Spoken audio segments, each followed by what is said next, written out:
안녕하세요. 배신의 장미입니다. 앞서 1부는 잘 들으셨나요? 그럼 2부 시작하겠습니다.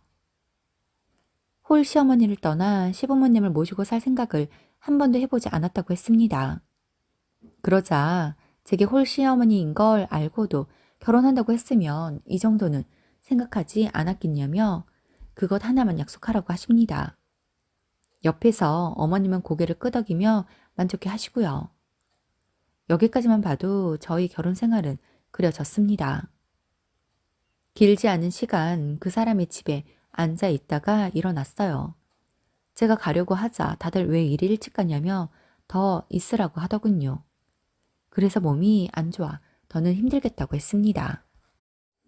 그렇게 나서는 제게 다들 한마디씩 했습니다.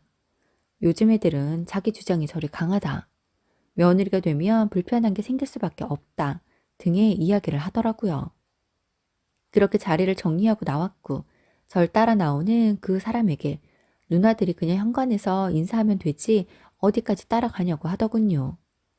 그러자 그 사람은 주춤하며 어쩔 줄 몰라 하더라고요. 그래서 그냥 괜찮다고 가족들과 있으라고 하고 문을 닫고 나왔습니다. 그렇게 얼마나 갔을까요? 버스 정류장에 다다랐을 때쯤 그 사람이 헐레벌떡 뛰어와 저를 잡습니다. 그래서 오늘 봤지. 결혼하지 않아도 벌써 누나들이 걱정이 많고 일일이 훈수에 지적에 못마땅해 하잖아. 오빠, 난 자신이 없어. 분명 오빠의 누나들까지 모두 품을 수 있는 여자 있을 거야. 나는 그 정도는 아닌 것 같아. 분명 난 오빠를 많이 사랑해. 하지만 내가 사랑하는 건 오빠인 거지 오빠의 가족들까지는 아닌 것 같아. 나 때문에 오빠에게 가족들을 버려라. 등져라 하고 싶지도 않아. 그건 내가 바라는 게 아니니까. 그러니 우리가 여기서 헤어지는 게 맞을 것 같아. 라고 했고 이내 버스가 도착해 버스에 올라타 집으로 돌아왔습니다. 이후에도 그 사람은 제게 계속해서 연락을 해왔고 회사 앞으로도 한참을 찾아왔지만 전 계속해서 매몰차게 대했어요. 제가 그 사람과 결혼할 것이 아닌 이상 조금이라도 냉정함을 잃으면 그 사람에게 희망 고문을 하게 되는 것일까 싶었거든요. 그러던 어느 날부터 그 사람은 저희 회사 앞에서 보이지 않았고 연락도 오지 않았습니다. 정말 많이 사랑했기에 그 사람만큼이나 저도 마음이 많이 아팠지만 제가 선택한 만큼 빨리 의연해지려고 정말 많이 노력했어요. 하지만 얼마 뒤부터 그 사람의 누나들, 어머님에게 돌아가며 연락이 왔습니다. 그 사람이 다 죽어간다고 쌀 한 톨도 넘기지 않고 매일 운다면서요. 죽은 사람 소원도 들어준다는데 사랑하는 남자 죽어가는 꼴 볼 거냐며 당장에 와서 그 사람을 살려내라고 합니다. 그 이야기를 듣는데 마음이 너무 아프고 흔들렸습니다. 태풍에 흔들리는 얇디 얇은 나뭇잎처럼 마음이 흔들렸어요. 하지만 어떻게든 부여잡아야 하는 걸 알았기에 부모님에게 헤어진 상황과 지금 그쪽 가족들에게 연락 오는 상황들을 모두 이야기했습니다. 그러자 아무리 그 사람이 괜찮아도 결혼을 하기엔 무리가 있다고, 저의 남은 날을 위해서라도 안 된다고 하셨습니다. 제가 바라는 대답이었어요. 저도 너무 잘 알지만 자꾸 쥐고 흔들어대니 그 사람을 향한 제 마음이 자꾸 약해지려고 했거든요. 그렇게 그 누나들의 연락처를 모두 차단하자 매형과 자식들의 번호로도 전화와 문자가 오기에 그 번호들마저 모두 차단했습니다. 그러자 급기야는 회사 앞까지 찾아오더군요. 이런 난리통에 회사에서도 일개 사원인 저의 이별을 모두 알게 되었고 1층 로비에서 난리 진상을 피우는 덕에 전 사장님으로부터 직접 한 달여의 재택근무 명령까지 받았습니다. 그건 회사를 위해서와 절 위한 결정이었어요. 이 부분은 지금도 참 감사하게 생각합니다. 이런 일이 있자 제게 그 사람을 소개해준 선배님은 너무나 미안했어요. 홀 시어머니인 건 알았고 누나들이 있는 줄은 알았지만 2~3명 정도인 줄 알았지 7명이나 되는 줄 몰랐다면서요. 사람만 놓고 보면 그 사람은 정말 참 좋은 사람입니다. 그러니 선배님도 제게 좋은 사람이라 소개를 해준 것 뿐이니 원망하지 않았어요. 그렇게 거센 폭풍우가 지나가고 저와 그 사람의 인연도 끝났습니다. 그 사람과 그렇게 헤어지고 10개월 뒤 그 사람의 결혼 소식을 들었습니다. 정말 믿어지지가 않았어요. 선배를 통해 들은 그 사람의 결혼 소식, 그리고 보게 된 웨딩 사진. 사진 속 그 사람은 참으로 행복해 보였습니다. 아내 되는 분도 참하고 너무 예쁘더라고요. 정말 잘 어울리는 한 쌍이었어요. 사진을 보면서 내가 그때 이 사람의 손을 잡았다면 저 옆에 있는 사람이 나였을까 하는 생각도 해보았지만 다 부질없는 상상이지요. 어디까지나 제가 한 선택이니까요. 마음은 아프고 씁쓸했지만 그 사람의 행복을 진심으로 빌었습니다. 자의 반 타의 반으로 선배님을 통해 그 사람의 소식을 종종 들을 수 있었어요. 그러던 어느 날 그 사람의 임신 소식을 들었고 마음으로나마 진심으로 축하를 해 주었었습니다. 그런데 사람의 마음이 참 그렇더라고요. 난 아직도 그 사람을 잊지 못해서 종종 생각도 나고 이렇게 소식을 들으면 마음이 참 복잡한데 그 사람은 나에게 그렇게 매달려 놓고 금방 다른 누군가를 만나 결혼해 아이까지 가졌구나 싶으니 왠지 좀 이상했습니다. 그런데 그건 어디까지나 제 이기심이겠지요. 각자의 길을 가기로 한 이상 제가 상관할 판은 아니었으니까요. 그렇게 전 제 머릿속에서도 마음속에서도 그 사람을 빠르게 지우기 위해 바쁘게 살았었습니다. 그러던 어느 날 선배님이 검은 정장을 입고 출근을 하셨더라고요. 갑자기 웬 올 블랙 차림이냐고 농담으로 장례식이라도 가는 줄 알았다고 했습니다. 그러자 선배님은 진짜로 퇴근하고 장례식장에 간다고 하더군요. 그리고 들은 이야기는 충격적이었어요. 그 사람의 아내가 죽었다고 합니다. 이제 결혼 1년이 막 넘었는데 죽었다니요. 믿어지지가 않아 대체 어떻게 된 일이냐고 했어요. 분명 선배를 통해 종종 듣게 되는 그 사람의 이야기에 두 사람은 서로를 참 많이 사랑하고 아끼고 아이도 가졌다고 들었거든요. 그런데 왜 갑자기 그런 일을 당했나 싶었습니다. 선배님이 들려준 이야기는 너무나 놀라웠습니다. 그 사람의 아내가 출산을 한 직후 지혈이 되지 않아 급박한 상황을 맞게 되었고 긴급히 큰 병원으로 옮겼지만 결국엔 하늘로 떠났다는 거였습니다. 그 사람의 마음을 다 헤아릴 수도 없을 만큼 엄청난 고통일 것 같아 마음이 너무 아프더라고요. 그때의 제 감정은 제가 한때 사랑했던 사람으로서 느끼는 감정이 아니라 인간 대 인간으로 안 되었다는 생각이 들었습니다. 그 일이 있고 약 2주 뒤 누군가 저희 회사로 저를 찾아왔습니다. 저희 회사는 회사와 관련된 사람이 아니면 안으로 들어올 수가 없습니다. 직원들이 밖으로 나가 만나야 하는 구조이지요. 그날도 절 찾아왔다는 사람이 있어 1층으로 내려가니 그 사람의 누나 3명이 찾아왔더군요. 솔직히 놀라기도 하고 의아스럽기도 했습니다. 그래서 대체 어쩐 일이냐고 절 찾아온 게 맞냐고 물었습니다. 그러자 누나들은 그러면 자신이 누굴 찾아왔겠냐고 합니다. 대체 내게 무슨 용건으로 왔냐고 물으니 막내 누나가 다짜고짜 제게 소리를 지르며 다 너 때문이야. 네가 그때 내 동생이랑 결혼하지 않아서 다 이 사단이 난 거라고. 네?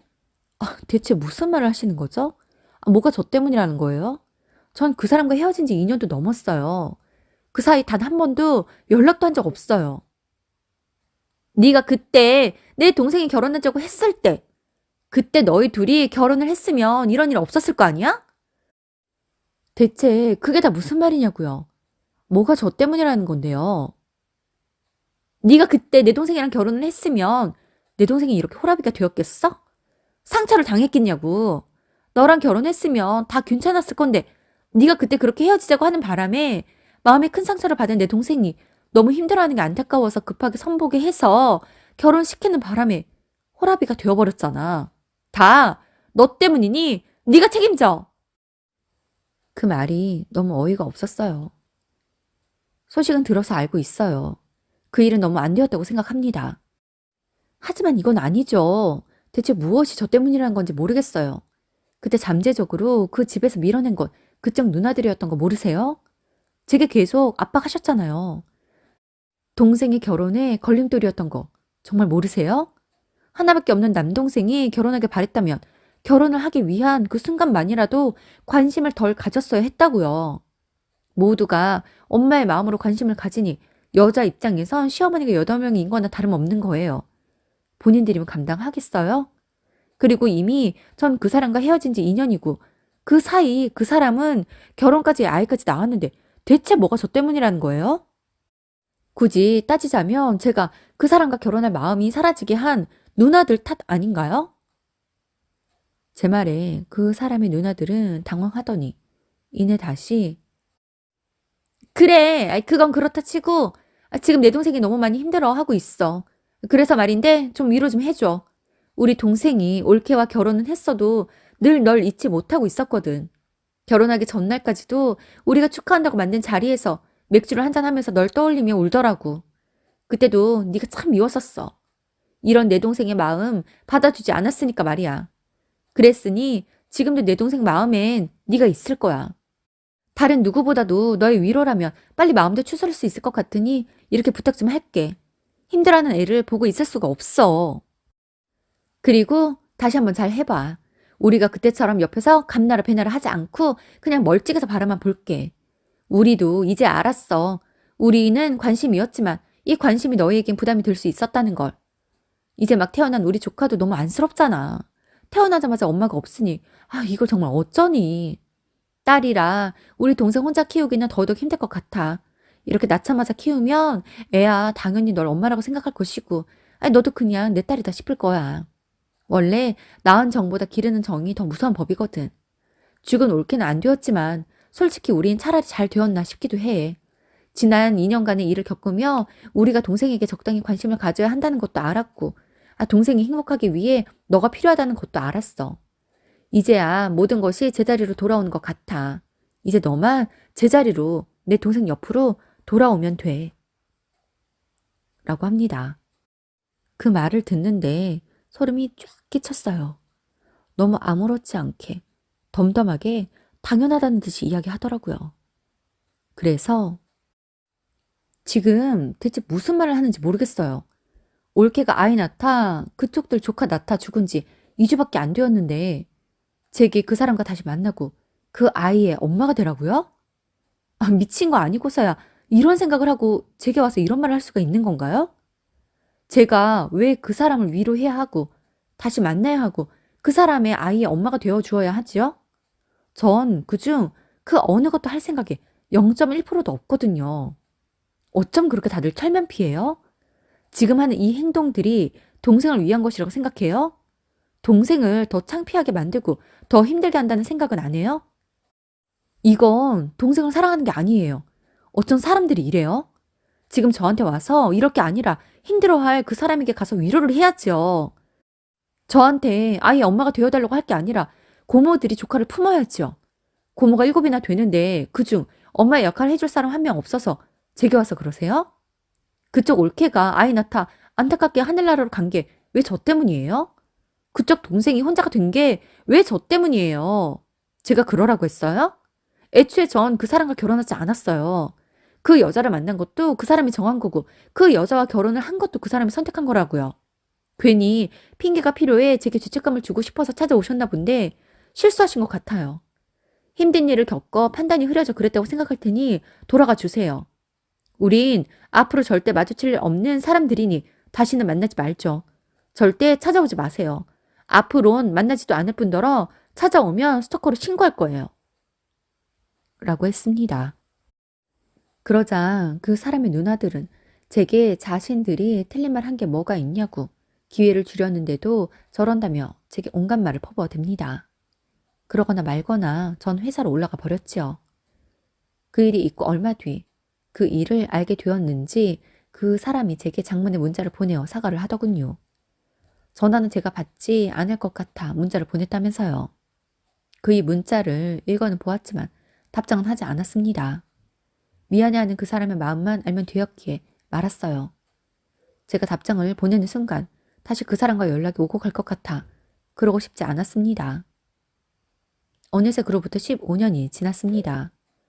그 사이 저는 같은 계열의 다른 회사로 이직을 했고 직급도 높아졌고 아직 혼자입니다. 늘 사랑해서 아팠던 기억만 있기에 그 이후로 누군가를 만나지 않게 되었어요.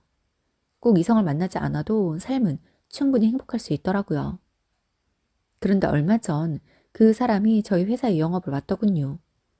저희 회사는 다른 회사와 거래를 해왔었는데 이번에 거래처를 바꾸려 몇몇 회사들과 컨택을 하려던 중이었고 그중 그 사람의 회사도 있어 그 사람이 영업을 하러 왔더군요. 물론 저와 직접 대면하는 건 아니었지만 우연히 정말 오랜만에 마주쳐 당황스럽기도 했습니다. 서로 안부는 묻지 않았고 그렇게 마주쳐 스쳐 지나갔습니다. 그 사람이 재혼을 했는지, 아이는 잘 크고 있는지, 가족들은 잘 지내는지 아무것도 궁금하지 않았어요. 그냥 그 사람이 잘 지내고 있다는 것을 알게 되었습니다. 그 사람도 제가 결혼을 했는지, 왜 이 회사에 있는지 많은 것이 궁금하겠지요. 짧은 찰나였지만 저희는 그렇게 서로 잠시 눈을 마주치고 서로에게 옅은 미소를 띄우고 다시 헤어졌습니다. 사람은 살면서 여러 사람들을 만나고 그 사람들과 다양한 인연을 맺는다고 생각합니다. 그 사람과 전 연인으로 시작했지만 부부는 될 수 없었던 인연이었다고 생각합니다. 그렇기에 그때 내가 그 사람과 결혼을 했다면, 그때 그 사람이 혼자가 되었을 때 내가 그 사람에게 다가갔다면 어땠을까 하는 생각은 하지도 않아요. 다만 우리의 인연은 거기까지였던 것이고 나는 나대로의 나의 자리에서 그 사람은 그 사람대로 그 사람의 자리에서 잘 살길 바랄 뿐입니다. 누군가는 제게 지독하게 이기적인 사람이라고 할 수 있습니다. 결국엔 둘이 하는 결혼인데 뭘 그리 재고 따지냐고 할 수도 있어요.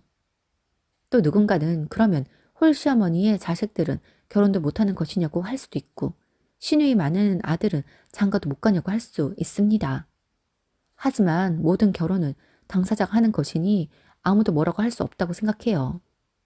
전 홀시어머니까진 괜찮았지만 7이나 되는 시누이를 감당할 자신이 없으니 그 사람과의 결혼을 하지 않았던 것이었고 그 사람의 전 아내는 본인이 다 감당할 자신이 있었으니 그 사람과 결혼한 것이겠지요. 이런 문제에 옳고 그름은 없다고 생각합니다.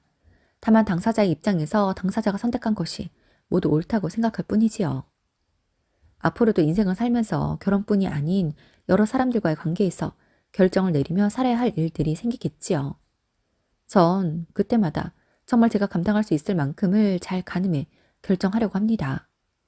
다른 사람의 눈치를 보는 순간 제가 책임감을 가져야 할 일들을 이성적으로 결정할 수 없다고 생각이 들거든요. 그렇기에 전 다시 그때로 돌아간다고 해도 그때와 같은 결정을 하게 될 것 같습니다. 오늘도 함께 해주셔서 감사합니다. 지금까지 배신의 장미였습니다.